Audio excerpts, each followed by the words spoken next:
Padahal andai kata kita beribadah kepada Allah, sembahyang contohnya, tujuan kita dengan sembahyang itu adalah keridhaan Allah.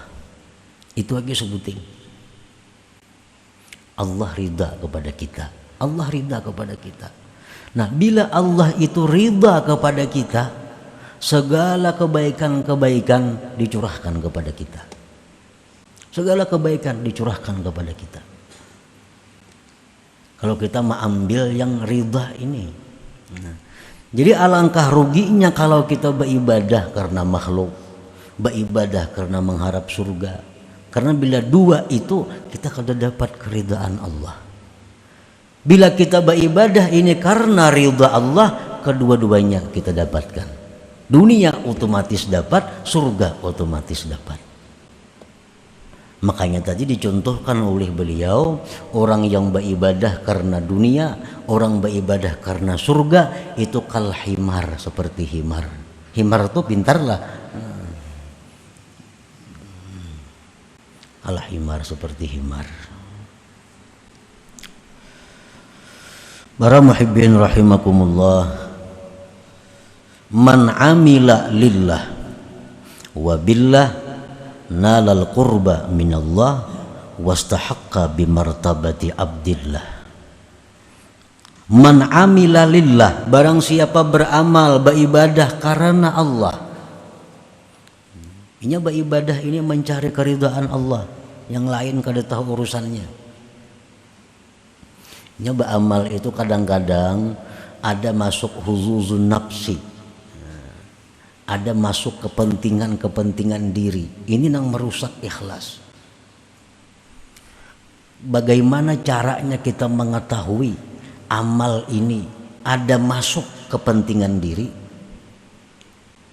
Mengetahui mana amal ibadah kita yang murni karena ridha Allah. Nah, di situ kadang-kadang kita ada menjumpai dua macam perkara ibadah. Dua macam perkara ibadah. Ibadah yang pertama lebih besar pahalanya. Ibadah yang kedua lebih kecil pahalanya. Bila kita memilih ibadah yang kecil pahalanya, berarti di situ ada kepentingan diri. Ikhlasnya kada murni.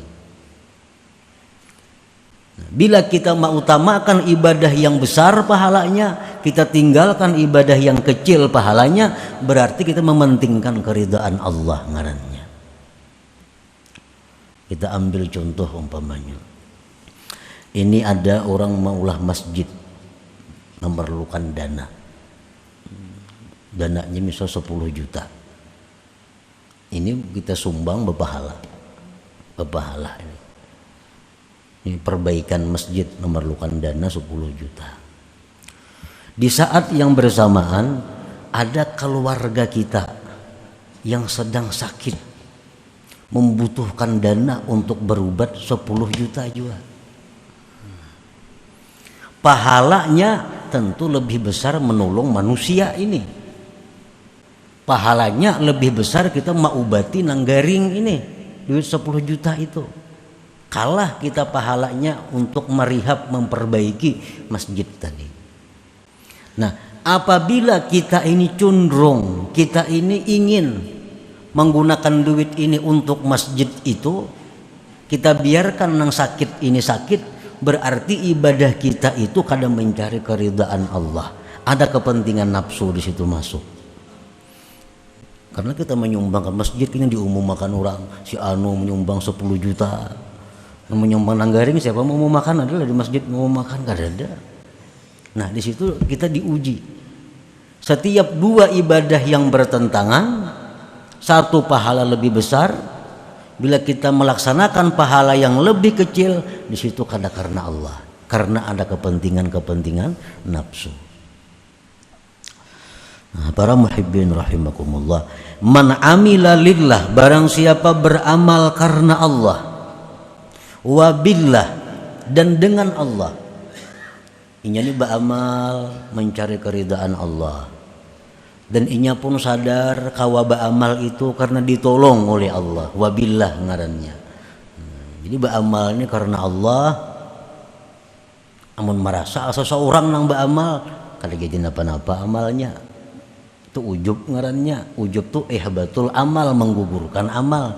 Nah barang siapa beramal karena Allah dan dia merasa beramal itu dengan pertolongan Allah, dia akan mencapai kedekatan daripada Allah. Nah, akan mendekatkan kepada Allah. Bila sudah kita dekat kepada Allah, wastahaqqa bi martabati abdillah, kita berhak duduk di martabat abdillah, hamba Allah ngarannya. Nah, para muhibbin rahimakumullah. Jadi kita ini kada semuaan hamba Allah. Ada nang hambanya surga, ada nang hambanya karamat, ada nang hambanya kemuliaan, ada nang hambanya dunia. Nah, kemana kita beribadah tujuan kita, itulah tuan kita, itulah tuan kita. Kalau kita beribadah ini karena Allah, berarti Allah tuan kita dan kita ini budaknya, hamba Allah. Nah kedudukan Abdullah, kedudukan hamba Allah itu merupakan kedudukan yang paling tinggi di antara segala kedudukan. Para muhibbin rahimakumullah.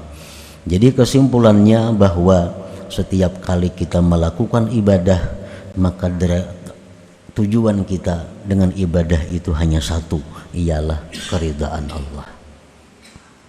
Bila demikian, seluruh yang kita butuhkan, seluruh apa yang kita perlukan akan dicukupi oleh Allah Subhanahu wa taala. Kita hendak bersedekah, sudah tujuannya mencari keridhaan Allah. Hendak sembahyang, mencari keridhaan Allah. Hendak membaca Quran, cari keridhaan Allah. Segala ibadah yang kita lakukan li talabi mardatillah, untuk menuntut keridhaan Allah Subhanahu wa taala. Bila demikian otomatis sudah ke surga matinya. Otomatis sudah dunianya akan bahagia. Orang yang diridai Allah.